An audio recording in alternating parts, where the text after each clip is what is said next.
सारी कल्पना से परे था। चैती नवरात्र आने वाला है और उत्तर प्रदेश में दुर्गा सप्तशती का पाठ होगा और एक धर्म के आधार पर एक धर्म योद्धा, एक धर्म योगी मुख्यमंत्री इसकी अगुवाई करेगा। ये बदले भारत में क्या संकेत दे रहा है सर? एक बहुत बड़ा संकेत है, बहुत बड़ा संकेत। और ये योगी, देखिए, मुख्यमंत्री योगी आदित्यनाथ की प्रशंसा करनी चाहिए इस राजनीतिक साहस के लिए।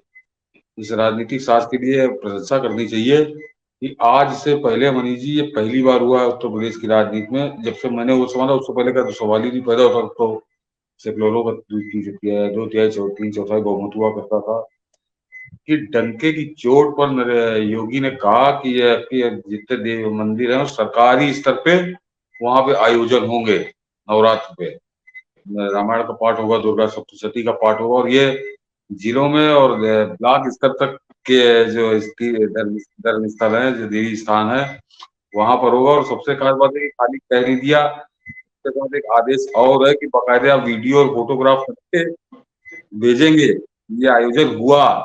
और उसमें जिन लोगों को मिलेगी तो एक तरह से उसकी पुष्टि भी करनी है, तो नौकरशाही, ऐसा नहीं कि उसको बस आया गया हो गया।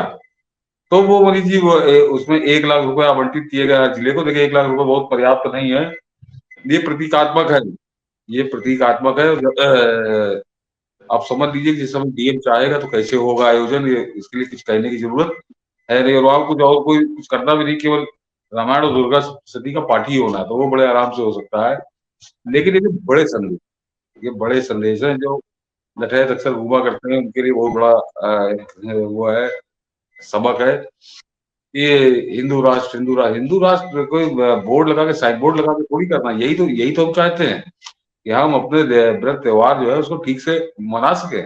अभी होली बीती है तो हम लोगों ने उस पर डिबेट किया था कि इसी होली में हम लोगों ने देखा है मनीष जी, 2017 से पहले की होली 11 बजे, ये अखिलेश की सरकार में होगा तो 11 बजे तक मना लीजिए, क्योंकि आज शुक्रवार है। ये बहुसंख्यक समाज के लिए ये पूरा एक आदेश हो जाता था कि 11 बजे तक, उसके बाद नहीं होगी, क्योंकि उस दिन शुक्रवार है, जुमे की नमाज। और योगी आदित्यनाथ ने सबसे पहले तो वही पलटा कि जब 2 बार पड़ी, एक बार 17 पड़ी, एक बार 19 में पड़ी थी, कि 21 में पड़ी, पिछले साल पड़ी थी, पिछले साल पिछले पड़ी थी साल पड़ी थी। 2018। योगी ने कहा कि एक शुक्रवार तो हर हर हफ्ते जो है जुम्मा आता है, लेकिन होली साल में एक बार आती है। ये कहने का गट्स सिर्फ योगी कर सकते थे। या आप अपना टाइम बढ़ा लीजिए, वो बढ़ाना पड़ा, बढ़ाया गया। तो वो एक शुरुआत थी। दूसरे, आज जो आया है, इससे पहले मुनीष जी एक योगी बाबा ने शुरुआत कर दी थी, तो दर्शकों को याद दिला दो, हम लोग की याददाश्त बड़ी कमजोर होती है, कि जब वो 2017 में मुख्यमंत्री बने थे उसके बाद ही नवरात्र पड़े थे, उसके बाद ही नवरात्र पड़े थे। तो कन्या पूजन उन्होंने मुख्यमंत्री आवास में ही किया था, जो कन्याएं खिलाई जाती हैं। तो मेरे ख्याल से उत्तर प्रदेश के इतिहास में पहले ही कन्या पूजन था वो नवरात्र का। अन्यथा उससे पहले उत्तर प्रदेश का जो मुख्यमंत्री आवास है, उसने इफ्तार पार्टियां खूब देखी, ईद मिलन देखे, बकरीद मिलन देखे, बड़े भव्य भव्य देखे, 5 स्टार की, मतलब जानकारी है मनीष जी की, वो समझिए उसके इफ्तार और ये ईद बकरीद मिलन की जो पार्टियां होती थी, तो 5 स्टार होटलों को जिम्मा रहता था, यानी सरकारी विभाग के होटल नहीं, 5 स्टार होटल उसकी व्यवस्था संभालते थे। बाकायदे उसी के अंदर अलविदा की नमाज वाले दिन एक आयोजन होता था, जिस दिन रोजा इफ्तार होता था, उस दिन तो बड़ा होड़ रहती थी नेताओं में, तो वहीं अंदर नमाज भी पढ़ी जाती थी। तो ये नजारा, चाहे वो गवर्नर हाउस हो, चाहे मुख्यमंत्री हाउस हो, या हर जगह हो, ये हम लोगों ने देखा। आप दिल्ली में आपने राष्ट्रपति भवन में नजारा देखा है कि जबरदस्ती की धोया जा रहा था इसको। और ये मैं इसलिए कह रहा हूँ योगी बाबा को अलग से धन्यवाद के लिए, कि मनीष जी, भाजपा की भी सरकारें रही, अटल जी की भी सरकार रही है, इससे पहले उत्तर प्रदेश में भी रही है, लेकिन इस तरह से खुलकर साहस कोई नहीं दिखा सका जैसा योगी बाबा ने ये किया है। और सबसे खास बात है उससे तिलमिलाहट, आप समझिए कि इस आदेश के बाद मनीष जी, अखिलेश यादव ने एक ट्वीट किया। अखिलेश यादव को ट्वीट है, वो उन्होंने बरवैया के सत्ते में हाथ मार दिया। अखिलेश यादव को ट्वीट पढ़े दे रहा हूँ कि रामनवमी मनाने के लिए उत्तर प्रदेश के जिलाधिकारियों को 1 लाख रुपए दिए जाने के प्रस्ताव का स्वागत है, पर इतनी कम रकम से होगा क्या? कम से कम 10 करोड़ देने चाहिए। जिससे सभी धर्मों के त्योहारों को मनाया जा सके। भाजपा सरकार पर त्योहारों पर फ्री सिलेंडर दे और उसकी शुरुआत इसी रामनवमी से हो। और तो मणि जी लपाजी है, लेकिन एक चीज लिखते समय अखिलेश यादव साहब भूल गए कि 10 करोड़ दे जिसमें सभी धर्मों को त्योहार को मनाया जा सके। तो ये दर्शक जान ले मनीष जी कि अखिलेश यादव से ये पूछा जाना चाहिए कि जब तुम देते थे, ये है बने, हाँ ये अखिलेश यादव को ट्वीट है कि जब तुम पैसा उड़ाते थे तो तुमने क्या किया था। मनीष जी 3-3 हजार करोड़ों रुपए के बने। अखिलेश यादव को जरा हिसाब देना चाहिए कि हिंदू हिंदू धर्म से संबंधित कोई एक धर्मशाला कहीं बनवाई हो उसी सरकार से, उसी सरकारी पैसे से, जिस पैसे से अखिलेश यादव ने हज हाउस बनवाए थे। मतलब नोएडा वाला हज हाउस आपने देखा होगा मनीष जी, यहाँ लखनऊ में बिल्कुल बिल्कुल। निशान हो, मतलब करोड़ों करोड़ों रुपए उसकी कोई वो आप कल्पना नहीं कर सकते। तो जब करोड़ों रुपए से तुम हज हाउस बनवा रहे थे तो कहीं धर्मशाला भी बनवाई थी, बताओ तुमने अयोध्या में बनवाई हो, बनारस में बनवाई हो, मथुरा में बनवाई हो, या कहीं भी बनवाई हो।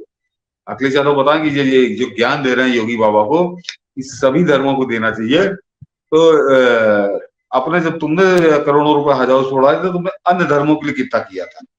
ये गुरुद्वारों के पास कहीं कुछ बनाया हो या हिंदू में, तो ये बेकार वाली बात है। और केवल ये हज हाउस या धर्मशाला ही नहीं मनीष जी, एक प्रकरण जो बड़ा चर्चित हुआ था और उस पर अब भी तैराकी जो है उस पर अब भी छाती पीटते हैं, उसको पूरा कहते हैं कि हिंदू मुसलमान न करो। ये अखिलेश यादव का जो ये ट्वीट है ये हिंदू मुसलमान नहीं कर रहा है, सभी धर्मों को। तो मनीष जी 2017 के चुनाव में जो मुद्दा बनाया था, प्रधानमंत्री मोदी ने बनाया था, वो मुद्दा बिल्कुल सही था। उसको उस पर जब भी बात करिए तो तुरंत हिंदू मुसलमान करो। कि अखिलेश यादव की सरकार ने अपने कार्यकाल में 200 करोड़ रुपए कब्रिस्तानों के सौंदर्यीकरण या उसके पुनर्निर्माण के लिए दिए थे। तो नरेंद्र मोदी ने यही पूछ लिया था कि जरा ये बताओ कि 200 करोड़ रुपए तुमने कब्रिस्तान के लिए दिए, हिंदू के लिए तुमने कितना पैसा दिया था। नहीं दिया था, 1 रुपया भी, 1 रुपया भी नहीं दिया था। ये इनका सेकुलरिज्म है जो आज ये ज्ञान दे रहे हैं योगी बाबा को, सब 10 करोड़ रुपया सारे धर्मों को दो। तो क्यों नहीं दिया था? अरे हिंदुओं की तो जनसंख्या ज्यादा है। ये उत्तर प्रदेश में 20%, वैसे तो 16 कहा जाता है लेकिन 20 मान लीजिए, 20% ये, बाकी तो सब 80% तो हिंदू हैं। तो उनके शमशानों में ज्यादा भीड़ है, उनके शमशानों में ज्यादा अव्यवस्था है। तो 200 करोड़ उनको दिया था तो कब सब 200 करोड़ यहाँ भी देते। तो इस आदमी ने 2 लाख रुपए नहीं दिए, 200 करोड़ तो बड़ी दूर की बात है। और ये आदमी, तो वो जब सवाल नरेंद्र मोदी ने पूछा या योगी माँ बाबा पूछते हैं तो ये कहता है कि हिंदू मुसलमान ना करो, तो उससे हिंदू मुसलमान तुरंत हो जाता है। और आज जब ये आदमी ज्ञान दे रहा है कि उसमें पैसा दो, सब धर्मों को दो, तो हिंदू मुसलमान नहीं, और असल में आग लगी हुई है लेकिन खुलकर कह नहीं पा रहे हैं। और सबसे खास बात मनीष जी, ये मिलावट है। योगी बाबा के इस मास्टर स्ट्रोक को समझिए, इस मास्टर स्ट्रोक को समझिए। जो ये आज ये जो 6ठा साल है, मतलब समझिए 6 साल हो जाएंगे, हो ही जाएंगे 4-5 दिन बाद मार्च में योगी बाबा को। ये अब क्यों किया, ये योगी बाबा ने अब क्यों किया? अखिलेश यादव की तिलमिलाहट समझिए। और ये जो हम लोग को जो मास्टर स्ट्रोक वादी कहते हैं, तो वो मूर्ख है, उनको वो मास्टर स्ट्रोक समझ ही नहीं पाते हैं। हम लोग मास्टर स्ट्रोक वादी। अब बताता हूँ क्यों है, क्या है मास्टर स्ट्रोक।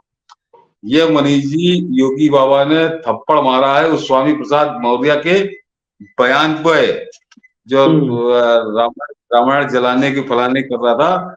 योगी बाबा ने कहा कि हम कोई असर नहीं, अब ये हम सरकारी पैसे से हर मंदिर और हर देवी पीठ पे रामायण का पाठ होगा। और ये अखिलेश यादव को यही तिलमिलाहट है कि ये जो एक्शन है ये बड़ा भारी पड़ेगा इनको, क्योंकि वो जो स्वामी प्रसाद मौर्य उसकी बुद्धि शुद्धि भी नहीं हुई है, वो अभी भी ऊट पटांग बक रहा है। और आपको तो बता दूं मनीष जी, मैं नाम नहीं लूंगा क्योंकि उस आदमी के बेचारे का राजनीतिक भविष्य का मामला, एक सपा का ठीक ठाक पदाधिकारी, और हम लोग एक बारात में गए थे, वहां से लौट रहे थे तो साथी कार में बैठा था कानपुर से, और मनीष जी वो रास्ते भर जिन शब्दों में स्वामी प्रसाद मौर्य को उतार रहा था, तो उसको वो समझ रहा था कि इसने कैसा नुकसान कर दिया पार्टी का। उसका ही आग्रह था किसी तरह पैसा इसको पार्टी से बाहर करना चाहिए। तो वो योगी बाबा ने ये पलट के जवाब दिया है जो स्वामी प्रसाद मौर्य ने गाली बकी थी, और गाली बकने के अखिलेश यादव ने उसको राष्ट्रीय महासचिव बनाया था।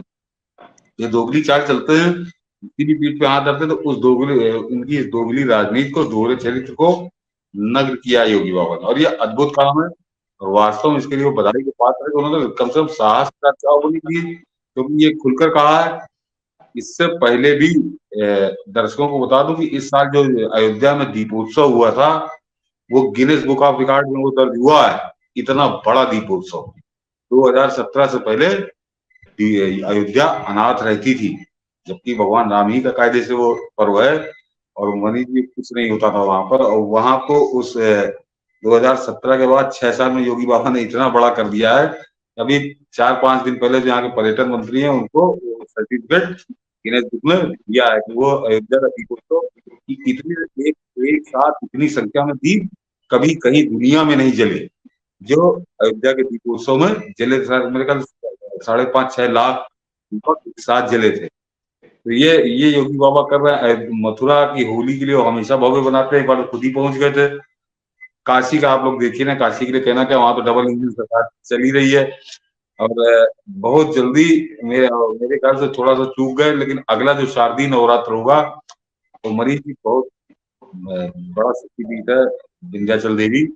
और वो जैसे आप लोगों ने समझिए उज्जैन का महाकाल कारीगर देखा है, या विश्वनाथ कारीगर बनारस में है, इतना ही भव्य विंध्याचल देवी का वो कॉरिडोर करीब तैयार। बहुत प्रयास इन्होंने किया, लेकिन वो पूरा हो नहीं पाया इस नवरात्र तक। लेकिन अगले नवरात्र में वो आपको बहुत भव्य दिखेगा, दिसंबर-अक्टूबर में जो शारदीय नवरात्र होता है। तो योगी बाबा ये चाहे जितना ये आग उगले खैराती और सेकुलर लिबरल की, उस पर हम लोग कई बार बात कर चुके हैं, डेवलपमेंट के ऊपर, कानून व्यवस्था के ऊपर, कि वो अच्छे शासक होने के साथ साथ कर्मयोगी के साथ साथ अपना धर्मयोगी का भी भूमिका वो भूले नहीं है, वो दायित्व वो भूले नहीं है। वो उसका भी निर्वाह उसी तरह से कर रहे हैं जिस कर्मयोगी के रूप में वो अपनी भूमिका निभा रहे हैं, और उसका लाभ उत्तर प्रदेश को मिल रहा है, उसका लाभ उत्तर प्रदेश को मिल रहा है। और ये बहुत बहुत बड़ा, बहुत साहसी फैसला है। खुलकर इस तरह से कहना बनेगा डंके की चोट पर, या और जिसको विरोध करना हो तो बिल्कुल अखिलेश यादव की हिम्मत नहीं पड़ी कि विरोध कर पाए, तो वो दूसरे नाटक बना के आए। लेकिन उनको कई सवालों का जवाब देना पड़ेगा। ये जो ज्ञान दे रहे हो, तो ये ज्ञान तुम्हारे पास कहाँ चला गया था जब 200 करोड़ रुपए कब्रिस्तान में दे रहे थे? शानदार आलीशान इफ्तार पार्टियां और ईद पार्टी, बकरीद पार्टी सब आयोजित होती थी, तब कभी नवरात्र मनाने की याद क्यों नहीं आई इनको? बिल्कुल सर, यही बात है कि विपक्ष वो पाप जो है, जो उसके किए इतने हैं कि वो धुल नहीं पाता। हम ऐसे कहेंगे तब तक एक बार, चूंकि बहुत सारे व्यूअर्स करें, सतीश जी की तरफ से आवाज कट रही है, तो एक बार आप अपना माइक्रोफोन निकाल करके दोबारा से प्रयास एक बार कीजिए। सतीश जी दोबारा से उसे जोड़ने की कोशिश कर रहे हैं, और हम इस चीज को समझ रहे हैं कि देखिए कि कैसे उन्होंने बहुत अच्छी बात कही कि स्वामी प्रसाद मौर्य ने जो रामचरितमानस और रामायण पर हमला किया, उसका परिणाम क्या हुआ, योगी ने किस रूप में जवाब दिया। उसी ढंग से लालू यादव की पार्टी का एक रामद्रोही रामचरितमानस का अपमान करता है और शिक्षा मंत्री है, तो विधानसभा में उसी के पार्टी के लोग और सहयोगी पार्टी जेडीयू के नेताओं, वरिष्ठ नेताओं ने उसकी लंका लगा दी। ये बदलाव है।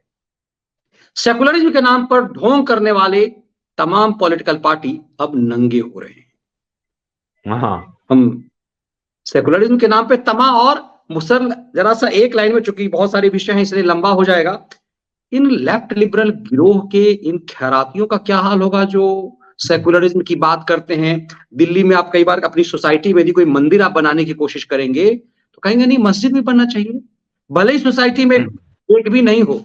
लेकिन लिबरल्स गैंग, और बहुत अच्छी बात कई लोग कहते हैं कि इस देश में जिहादियों से ज्यादा खतरनाक ये जन्म से हिंदू बने हुए ये सेकुलर गैंग के खैराती ज्यादा खतरनाक है। योगी के इस फैसले का विरोध, वैसे योगी के किसी फैसले की विरोध की हिम्मत कोई जिहादी खैराती नहीं कर पाता, पता नहीं क्यों कोई नहीं कर पाता। अक्सर मोदी का विरोध करेंगे, लेकिन यूपी चूंकि नोएडा गाजियाबाद सब वही है, तो कोई खैराती आमतौर पर योगी का विरोध करता हुआ नहीं दिखाई देता। आपको क्या लगता है कि ये नवरात्रे पर सेकुलरिज्म का जो है वो बीमारी इन जिहाद खैरातियों के अंदर नहीं आएगा क्या? नहीं नहीं, वो उसकी वैक्सीन इनको लग चुकी है 2017 में। मैंने कहा ना, ये पहली बार जब हुआ था तब ये इन्होंने थोड़ा बड़ा नाटक किया था, जब योगी बाबा ने पहला नवरात्र उन्होंने मुख्यमंत्री निवास पे मनाया था, कन्या पूजन हुआ था, तो वो तब इनको लगा था। लेकिन इनकी समझ में आया कि ये देखिए, ये सबसे जो खास बात है, जो सौभाग्य भी है कि चाहे वो देश का प्रधानमंत्री और चाहे उत्तर प्रदेश का मुख्यमंत्री, ये दोनों आदमी, एक बड़ी खूबी है कि ये जो खैराती है इनको तो वो सुनते ही नहीं।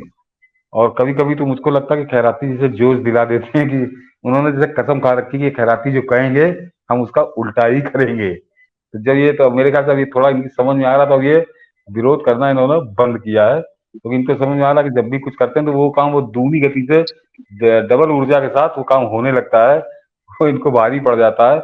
तो इन पे कभी कोई असर नहीं पड़ता उन लोगों को। उनको जो करना है उनका एक पूरा सुनियोजित होता है कि हमें क्या करना है, कैसे करना है, क्यों करना है, और वो इसीलिए बहुत बिल्कुल सर। व्यवस्थित। इसी ढंग से एक फैसला इलाहाबाद हाईकोर्ट के फैसले के बाद सुप्रीम कोर्ट से आया है।